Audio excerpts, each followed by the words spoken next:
It's strange to think that at this point I have had my channel for 18 months. And I have never really sat down and talked about myself before, so this is a whole different thing for me. And I kind of thought, to get to know me, the best place to start would be to talk about my favourite movies. But if I sat here and talked about all of my favourite movies, we would be here forever. And because of that, I decided to narrow it down to 11, because 11 is my lucky number. But if you do want to know more of my favourite movies in the future, let me know in the comments down below, and I can quite happily do a round 2 of this. If you're new here, I go by Hordes, and if you're not new, welcome back. I talk about horror movies here on my channel on Mondays and Fridays, so if that sounds like something you'd be interested in, maybe hit that subscribe button and join the Horde. And if you're watching this on the day that it goes live, which is November the 11th, it is actually my birthday, so maybe hit that like button as well if you are feeling generous. But without further ado, here are 11 of my favourite horror movies. Gremlins from 1984 is a creature horror comedy. When Billy Peltzer is given a small creature called a mogwai by his father, he is unaware of the carnage he is about to encounter. There is a huge responsibility in looking after Gizmo, as there are certain rules that must be followed. The mogwai must be kept away from bright light, never got wet, and never be fed after midnight. But when an accident occurs involving Gizmo and water, the next evolution stage of the mogwai appears, causing a horde of malevolent, mischievous monsters to be unleashed on the unsuspecting inhabitants of Kingston Falls. I was probably 6, 7 when I first saw Gremlins for the first time. And I actually have my grandma to thank for this one, because even though my grandma did not like horror movies at all, despite watching all the classics when they were first coming out, she didn't realise that Gremlins is actually a 15 rated horror movie, and she also loved this movie. We had a copy recorded on a blank VHS tape that we'd recorded off the TV. That's how I saw Gremlins over and over again. This is kind of like my origin story and the way that I discovered horror movies for the first time. Like, tiny little Hordes loved Gremlins, and it is one of the reasons why now I am a dog mum to a French bulldog. Like, you can't tell me that it wasn't destined to happen, because French bulldog, little mogwai, like, so adorable. It is also a movie that I watch with massive nostalgia goggles on, like pink tinted nostalgia goggles. And yes, I know that this is a Christmas movie, but I will watch this movie any time of the year. Trailer Park of Terror from 2008 is a zombie horror thriller. 6 wayward teens and their chaperone, an optimistic youth minister's pastor, are forced to seek shelter from a storm when their bus taking them to a team-building exercise weekend breaks down. Finding a deserted trailer park down the road, the bedraggled group think they've struck luck when they're optimistically greeted by Norma, a damned redneck reaper who dispenses vengeance and death, aided by her cursed companions, a bloodthirsty brood of undead trailer trash. If I had to pick my go-to comfort horror movie, it is the Trailer Park of Terror, which is saying something when one of the characters in this is called Sergeant Stank, and he turns passers-by to the trailer park into human beef jerky. So yes, I am saying that this is my comfort movie of choice of all things. The character of Norma, who is played by Nicole Hiltz, is so good. Norma's backstory, like, you can't help but like her, even though she is equal parts adorable and equal parts absolutely terrifying. Like, you do not want to accidentally end up in this trailer park. Now, don't go into this one expecting a serious zombie movie, because while it is technically a zombie horror thriller, it's also a comedy. And just looking at the poster should tell you absolutely everything that you need to know, because the green tinted zombies in this, they feed my soul. It is a B-grade cheesy movie with a little bit more of a budget, but there is just something about this movie that I can't help but just love. Saw 3 from 2006 is a splatter death game horror. On the edge of death, Jigsaw has disappeared. Along with his new apprentice Amanda, the puppet master behind the cruel, intricate games that have terrified a community and baffled the police, has once again eluded capture and vanished. While city detectives scramble to locate him, Dr. Lynn Denlin and Jeff Reinhardt are unaware that they are to become the latest pawns in his vicious chessboard. The Saw franchise, along with the Chucky franchise, is my favourite franchise. It is the franchise that got its little hooks into me in my late teens and has never let go. And I know that most people's favourite Saw movie is either going to be Saw 1 or Saw 2, but for me, it has always been Saw 3. And there's so many reasons that I love this movie. From the very beginning, when you find out what has happened to Eric Matthews, to the first unwinnable trap finally being introduced into the game, followed immediately by a second unwinnable trap. The fact that all of the lighting in this tells you what the traps are going to be based on. Jeff and Lynn's story weaving in and out of what is happening with Amanda. And Amanda's storyline in this is the main reason why I adore Saw 3. Amanda faces twist after twist after twist just from Saw 1 to Saw 3, and you see her get stronger and stronger as a character to the point where she starts making these unwinnable traps, which goes against everything that John stands for. And yes, I'm not going to say that John doesn't make some of the most ridiculous, nigh on impossible to survive challenges, because he does. But the idea is you should still be able to have a tiny chance, even if you try. And Amanda ends up in a mirrored situation for herself where basically she can't win. She's either going to lose everything or she's going to die. This one also happens to include two of my favourite traps from the entire franchise though, which is the Angel Wings trap and the rack, because they're just peak. The Autopsy of Jane Doe from 2016 is a paranormal horror mystery. A father and son team of coroners are pulled into a complex mystery while performing an autopsy on an unidentified girl to investigate the cause of her death. However, as they get closer to finding answers, bizarre events take place as the young woman is apparently harbouring dark secrets relating to both her death and her identity. I love forensic science. I actually wanted to be a forensic pathologist when I was growing up, aka the person that works in the morgue and speaks on behalf of the dead, which unfortunately didn't happen because I had a garbage high school teacher who decided she was only going to teach half the class, so thanks for that, high school science teacher. But there is just something about the setting for this one which is like so aimed at me. I love the supernatural elements and the paranormal elements are mixed in with a little bit of history, like when you find out why we used to put a little bell attached to someone's toe, and that actually comes back into play in the movie at one point. I hate a supernatural or paranormal movie that relies on jump scares, and Steven Spielberg has even gone on record in the past and said that once you jump scare an audience, it will never work again because they are constantly waiting for that next jump scare. And the Autopsy of Jane Doe is the polar opposite of this. While it has a single jump scare in it, it is so perfectly timed. And the rest of the movie is this like ominous slow burn that continues to build up tension throughout what is happening in its action sequences and its slow moments. Like, it pulls you in, and by the end of it, you need to know like who the actual hell this woman is on the table and why, as they are delving deeper and peeling back the layers of her literally and figuratively. All of this stuff is happening around the morgue. Gothic: The Lita Battle Bear from 2013 is a Japanese action zombie horror comedy. A sweet Lolita named Yumiko merges with her pink teddy bear possessed by the spirit of a dead samurai to become a superhero, when a businessman named Charlie with his own possessed teddy bear creates an army of zombies in his plot to take over the world.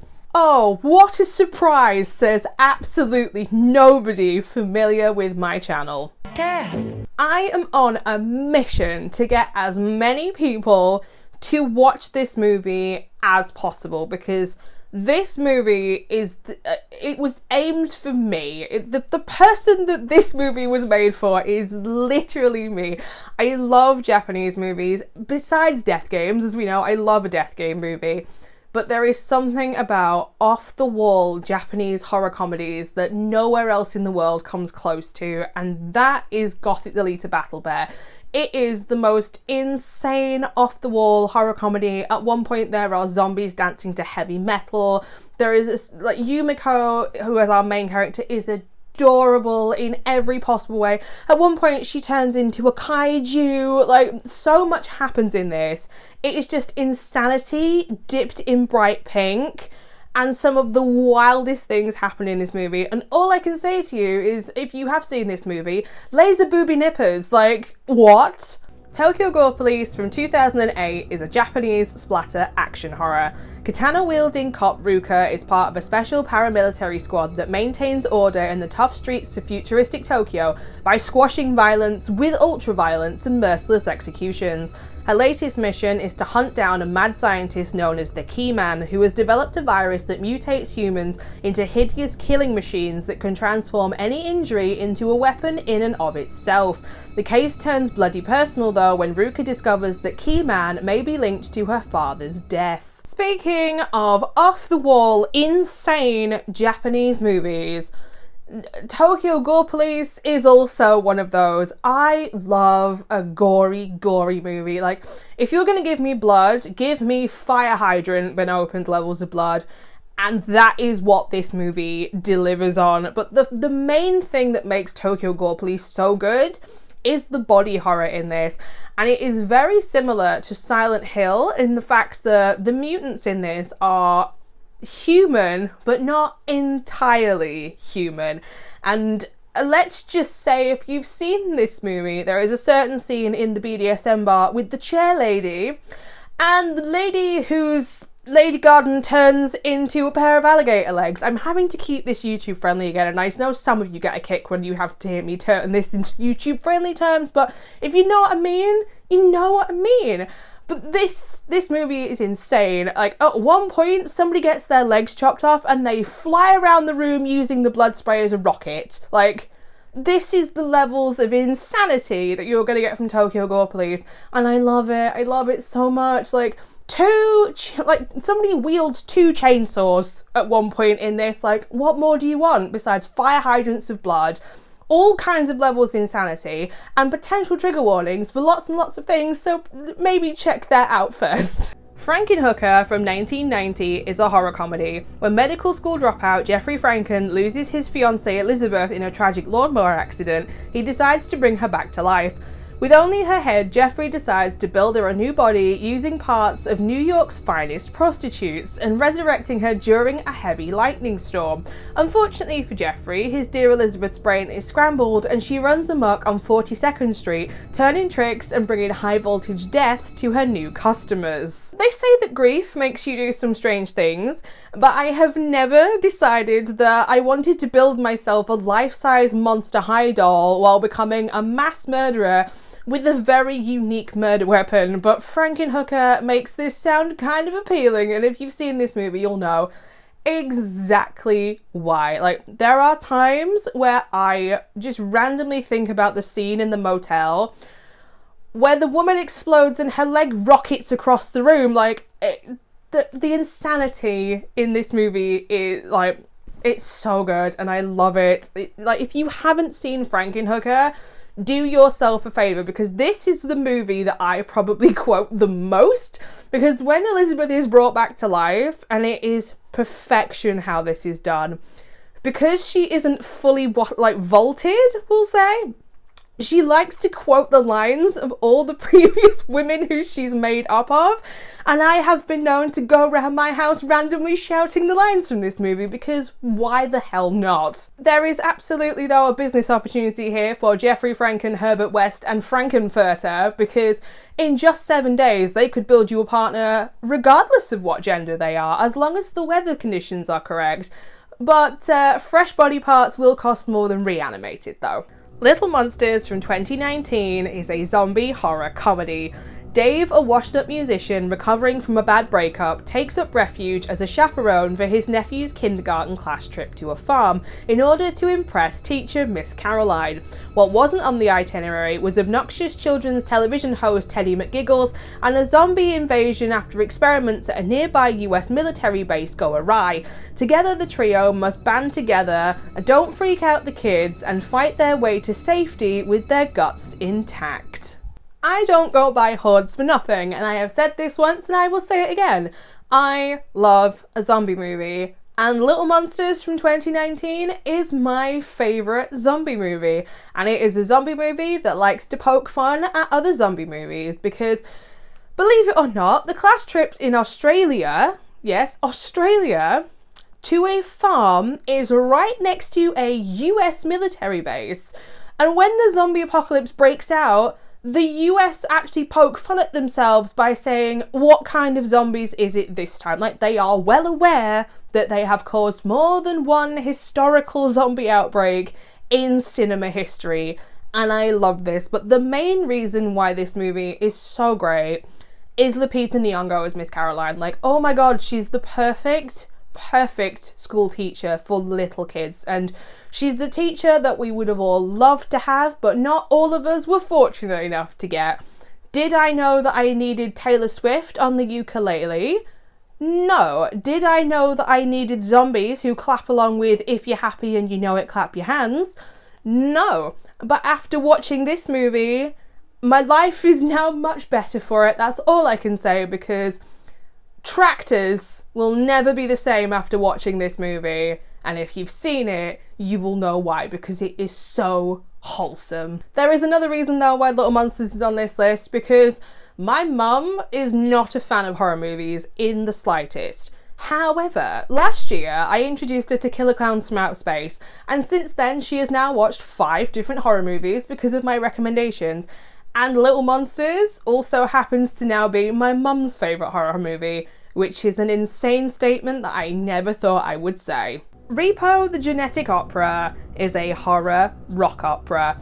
In the near future, humankind is suffering a worldwide epidemic of organ failures. In the midst of the crisis, a multinational biotech corporation called GeneCo launches a finance program for organ transplants, but there is a catch. Those who miss their monthly payments are hunted down and repossessed by the Repo Man, who are out to retrieve their property as quickly and painfully as they can.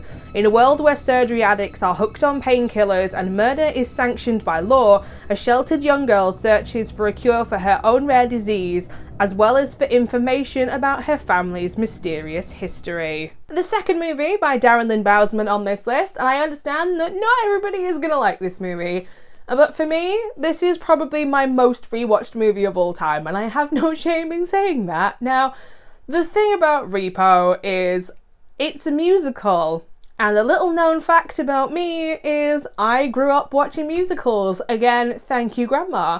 But Repo isn't exactly like the other musicals I grew up with, like Seven Brides for Seven Brothers or Calamity Jane, because I don't remember in those movies somebody forcefully coming out and ripping out someone's heart. If you haven't heard the soundtrack for Repo the Genetic Opera, do yourself a favour and go and listen to it, because it is insane how good this soundtrack is.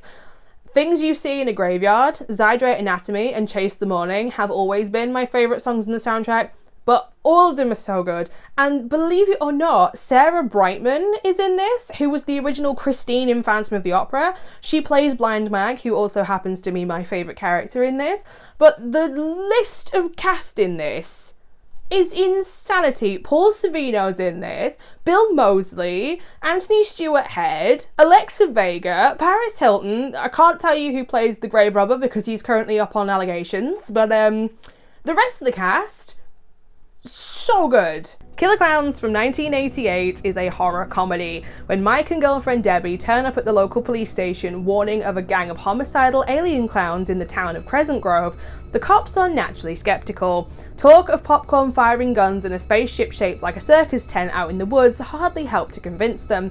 Before long, however, reports start coming in from anxious locals detailing similar run-ins with the colourfully dressed, loud, shoe-wearing assailants. There can no longer be any doubt. The killer clowns from outer space are here, and they are turning the population into candy floss. I don't have much merch here on my shelves, but I can tell you in all honesty that most of what I've got comes from Killer Clowns from Outer Space. And one day I will get hold of the Spiky Stepper from Spirit Halloween, but it was online exclusive this time when I was last in the US, so I couldn't get him. But one day I will get him, because Spiky is my main boy, and I love him so much with his bright pink spiky hair. But there is so much in this movie that brings me joy. And if you have seen this movie, you will know that there is just something so special and camp and cheese about killer clowns from outer space. From Slim riding his invisible motorcycle where he's got the headlights on the bottom of his feet, to Spikey doing his puppet show, Shorty getting his bike like wrecked by a biker gang, Jumbo in Big Top Burger. These are just a few things that to name so many in a movie that is just so bright and colourful. And if you've ever come across a kid's circus clown, you will know all of the little like simple jokes that have just been turned so deadly. And to top it all off, when in doubt, melt a man with acid pies and stick a massive cherry on top. Bride of Chucky from 1998 is a slasher horror comedy. For 10 years, the tortured soul of serial killer Charles Lee Ray has been imprisoned within a child's doll. Chucky is reborn when his old flame Tiffany rescues the battered doll parts from a police impound. Following an argument, Chucky kills Tiffany and transfers her soul into a bride doll. To find the magical amulet that can restore them both to human form, Chucky and Tiffany arrange to be driven to New Jersey by Jesse and Jade, who are unaware that their cargo is alive and still committing murder. Big statement here. Bride of Chucky is my favourite horror movie, and there isn't a single character within the horror sphere that I adore more than Tiffany Valentine, and I would anything for that little twisted doll. I love her so much. The fact that she just wants somebody to love her and that she can love on, and like it I love her so much. And I love the fact that Don Mancini wrote the part for Jennifer Tilly without even knowing Jennifer Tilly. It is the most perfect piece of casting, and nobody else could have played Tiffany Valentine. My dream piece of merch, not that I would ever be able to purchase it because it's so expensive, and then I would never be able to justify spending that money in the first place, is the 1-to-1 replica by NECA of Tiffany Valentine, and then she would just have to stay in the box because I would be far too worried that I'd damage her in some kind of way. This is another movie that I quote all the time. The number of times I've shouted in the kitchen, and I'm gonna have to bleep myself here, F*** Martha Stewart, because this movie is so good. It's the perfect horror comedy in my opinion. It knows when to be serious, it knows when to be funny, it is gory in the best way. Like, the death with the waterbed and the mirrored ceiling is incredible. This movie has a lot to answer for, because if you know me, you'll know that my type that I am attracted to is basically Tiffany Valentine or China from WWE, and that's a conversation for an entirely different day. But there, you've heard it. Like, the first time me ever announcing her on my channel, Bride of Chucky is my favourite horror movie, so now you know. So there you have it, 11 of my favourite horror movies, and if you would like a round 2 in the future, let me know in the comments section down below, or maybe even tell me what some of your favourite horror movies are, because I am always looking for new things to go and check out. If you would like to know where else you can find me, I am also over on Instagram and Letterboxd at HordesOfHorror, where I've watched over 170 horror movies so far this year, so there's plenty that I haven't even talked about right here on YouTube. But speaking of YouTube, I will be back on Friday with another solo movie review, and it will either be something from 2024, because my back catalogue is still insane, or it will be something probably from the 80s, because it's either or these days. So until next time, bye.